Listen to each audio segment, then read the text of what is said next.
국방과학연구소는 북한이 발사한 장거리 미사일 광명성호는 지난 2012년 발사된 은하 3호와 사실상 같다고 밝혔습니다. 저희 YTN에서도 이미 이 점을 지적했었는데요. 북한은 비슷한 미사일을 두 차례 발사해서 기술적 안정성을 높인 것으로 평가됐습니다. 국방부 취재기자 연결합니다. 조용성 기자. 네, 국방부입니다. 자, 이번에 실패하면 안 된다. 이런 압박 때문이었을까요? 지난번 쐈던 2012년 은하 3호와 이번 광명성호 기술적으로는 거의 비슷한 거라고요.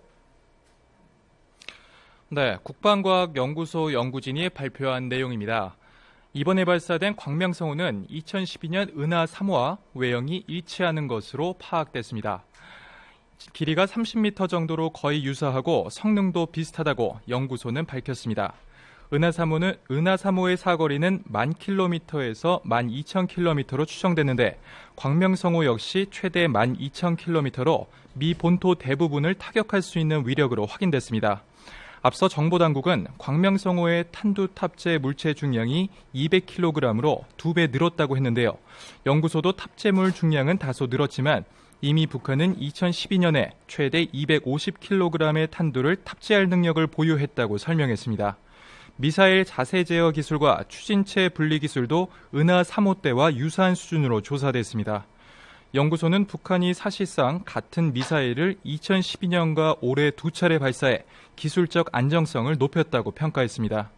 오는 16일 김정일 국방위원장의 생일을 앞두고 새로운 미사일 발사에 실패할 것을 우려해 무리하지 않은 것으로 보입니다.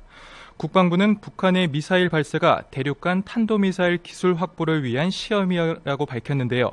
국방부는 북한의 미사일 발사가 대륙간 탄도미사일 시험이라고 밝혔는데요. 이번에도 대륙간 탄도미사일의 핵심인 대기권 재진입 기술은 북한이 시험하지 않았고 보유하지 못한 것으로 파악됐습니다. 연구소는 1단과 페어링, 2단 추진체 낙하 지점이 은하 3호 때와 비슷하게 떨어졌다고 했습니다. 1단 추진체는 동창리에서 410km 지점에, 페어링은 700km 지점에, 2단 추진체는 2380km 지점에 낙하한 것으로 추정됐습니다. 자, 그러니까 지난번이나 이번이나 멀리 쏴서 날리는 기술은 갖고 있는지 모르겠지만 정확하게 목표물을 정하고 재진입하는 기술은 없다. 이렇게 확인이 되고 있는 것 같습니다. 자, 그렇다면 탑재된 위성, 이건 어떻습니까? 지금 정상적으로 작동하고 있는지요? 네, 국방과학연구소는 광명성호의 1단부터 3단 추진체가 정상적으로 분리돼 탑재 위성이 궤도에 진입했다고 밝혔습니다. 현재 북한이 위성으로 추정하는 광명성 4호와 3단 추진체가 지구를 돌고 있는데요. 광명성 4호가 북한 측과 교신하는지는 아직 확인되지 않았다고 연구소는 설명했습니다. 광명성 4호의 작동 이상이 감지됐다는 외신 보도도 현재는 확인할 수 없는 상태라고 했습니다. 조금 더 시간을 갖고 분석해야 한다는 겁니다. 연구소는 광명성 4호가 하루에 4번 한반도 상공을 통과하며 일정하게 궤도를 돌게 해주는 자체 추력기가 장착됐는지는 식별되지 않았다고 전했습니다. 연구소는 이어 3단 추진체는 무게를 견디지 못해 궤도를 이탈할 것으로 예상했습니다.